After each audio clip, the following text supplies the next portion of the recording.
Hi everyone, David Aragona here, taking a look at one of the stakes races on Saturday at Parx. Race 11, which kicks off the late pick 4 sequence, is the Grade 2 Gallant Bob. This one leads into those two Grade 1 races to follow, the Cotillion and the Pennsylvania Derby. The Gallant Bob, like those, is also carded for 3-year-olds, males, going the 6 furlong distance on the main track. Let's throw the field for this race onto the screen, and 10 runners signed on. The number 9 Rivet, pegged as the 5-2 morning line favorite. He's coming off a couple of disappointing efforts, actually beaten his most recent start by the number 4 Damon's Mound, who was listed at 4-1 as the second choice.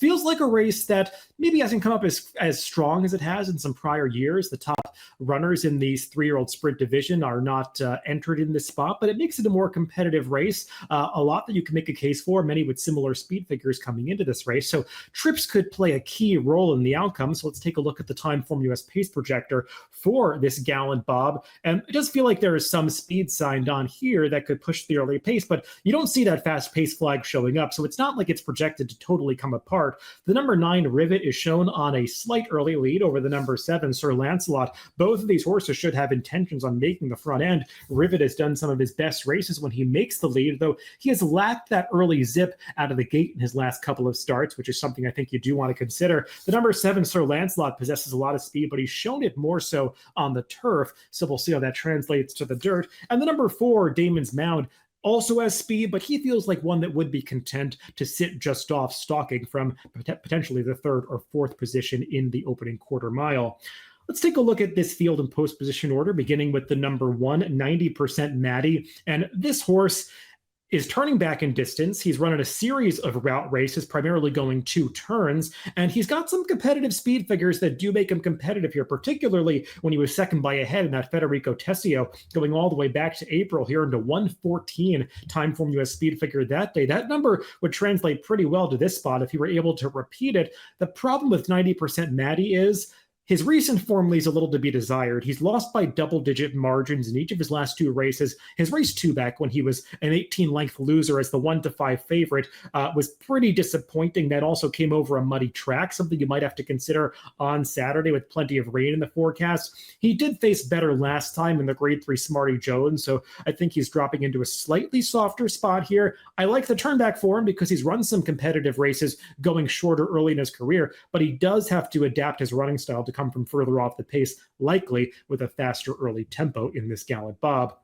The number 2 is Dreaming of Kona, and he's sort of a tough horse to get a read on because he handled dirt early in his career, wasn't running particularly fast speed figures.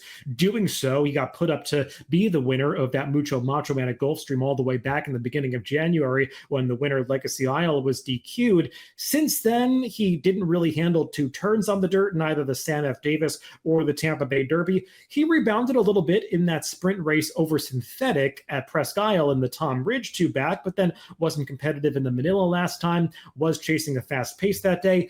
Now he's getting back into a dirt sprint. The races early in his career suggest that dirt sprinting might be up his alley, but it just is a little tough to gauge where he really ranks from a quality standpoint relative to the rest of this field based on that dirt form from so long ago. So he's sort of a tough runner to really get a gauge on in this race, though he does figure to be a price if you like him. Number 3 is Freedom Road, and he's a horse that would appreciate any pace that develops on the front end because he is a one-run closer who does do his best running at the ends of his races. He did close for 3rd 2 back in an off-the-turf My Frenchman at Monmouth. That came over a sloppy track, so at least he handles a wet track. Didn't do as much running last time on the Jersey Shore over a dry surface in a race where the pace held together a little bit more. He'll be making his first start as a new gelding in this race. Blinkers coming off, so there are some changes here, but those changes would need to elicit some improvement from this guy because he's just not really competitive against the favorites based on the speed figures. The number 4 is Damon's Mound. Let's take a look at his most recent start in the Hilton Memorial Stakes at Charlestown. And this was going a 2-turn 7 furlongs, and he withstood some serious early pace pressure to win this race. He was vying for the lead on the outside the entire way around the track. Seemed like he was going to be in some hot water coming to the top of the stretch as horses were ranging up on either side of him, but he found another gear and was able to kick away from those rivals, which included Rivet, to win that race by 2 lengths at the end. His prior start, he didn't get the right trip that day, but still ran a respectable race. Rivet was the winner, and Damon's Mound was just out in the 2 to 3 path the entire way on a day at Ellis when you probably wanted to be towards the inside. You see those really high Timeform US pace figures for his last race at Charlestown. I think that's the reason why he gets such a significant pace upgrade up to that 118 Timeform US speed figure for that race. You see the final time figure of 104 under his finishing position is much lower than the 118, but he gets that 14-point pace upgrade due to the fact that he was right in the teeth of those red color-coded pace figures. Damon's Mound should have no trouble turning back to 6 furlongs and seems like a major player in this Gallant Bob. The number 5 is Nautical Star.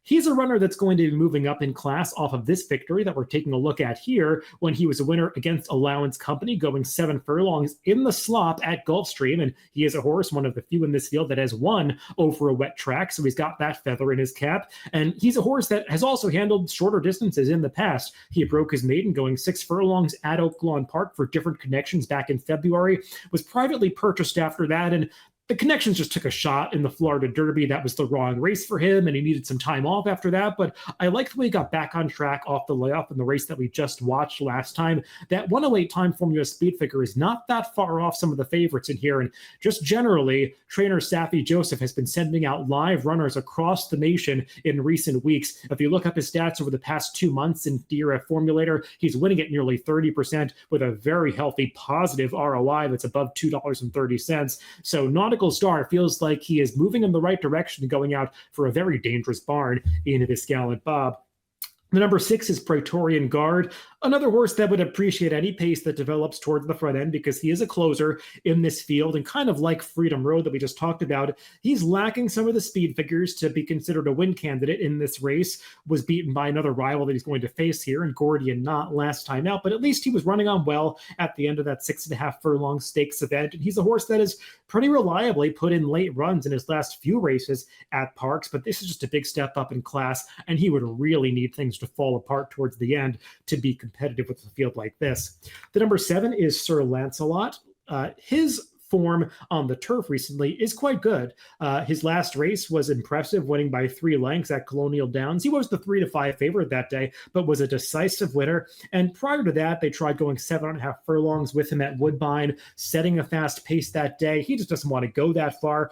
The issue with Sir Lancelot is, despite that form, his dirt races are a little bit of a mixed bag. He did handle the dirt in his career debut when he won a Delaware back in September of his 2-year-old season, but his 2 dirt starts since then are a little disappointing. He actually finished behind Freedom Road, who I already said is a little tough to make him this race, in that My Frenchman going back to Monmouth in July. That was over a sloppy track. So just some questions about this horse handling the surface, though regardless of whether or not he's around at the end, he does figure to be a pace presence in this race.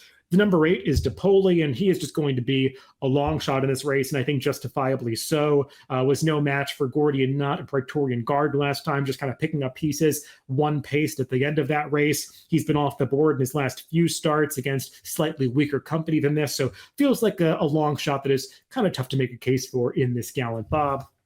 Number 9 is Rivet. Let's take a look at his, let's take a look at his Timeform US past performances here, as we already looked at the replay of the Hilton Stakes from last time, where he finished 5th, fading at the end behind Damon's Mound. He was actually chasing 3 wide into the clubhouse turn that day before settling into a stalking trip behind the 2 leaders, but he ranged up at the top of the stretch like he was going to have a say in the outcome and just kind of spit the bit and didn't have anything to offer in the final 1/8 of a mile. Similarly dull 2-back in the Amsterdam. Obviously, nobody was beating New York Thunder that day, but Rivet was a little sluggish out of the gate, stumbling at the start, and just never showed his customary speed after that.